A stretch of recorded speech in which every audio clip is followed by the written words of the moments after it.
Kumakalat online ang video na ito kung saan ang isang babae ay may pinagagalitan habang naka-live sa isang social media app.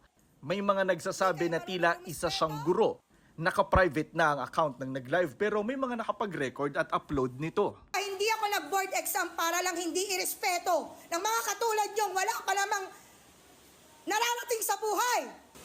Di na nga kayo matalino eh. Sama pa ng ugali. Wala kayong mararating. Hindi pa malinaw kung anong ikinagalit ng babae. Tinanong namin ang Department of Education tungkol sa video.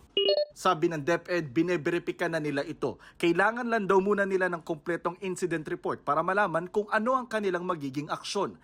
Sa ilalim ng Child Protection Policy ng DepEd at Republic Act 7610, itinuturing na child abuse ang pagbitaw ng mga salitang mapanakit at yumuyurak sa dignidad ng bata. Kung guro man talaga ang babaeng nasa video, sabi ng grupong Teachers Dignity Coalition, hindi raw nila kinukonsinte ang ginawa ng babae pero wag naman daw sana agad siyang husgahan. Pero huwag natin husgahan kasi hindi pa naman natin nalalaman kung ano po talaga yung katotohanan po dito sa viral video na ito.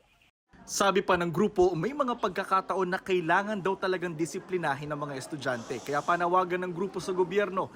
Review itong policies natin on child protection, kung ito ba talaga ay nakakatulong ba o hindi sa ating. Yung mga teacher natin ngayon, ang daming kinakaharap na kaso tungkol dyan. Kasi napaka-sensitive na nung henerasyon na ngayon. Not only the children, but even the parents. We appeal to the government. We really have to impose discipline din at makakatulong yung discipline para doon sa mas maayos na teaching and learning environment sa ating mga paaralan.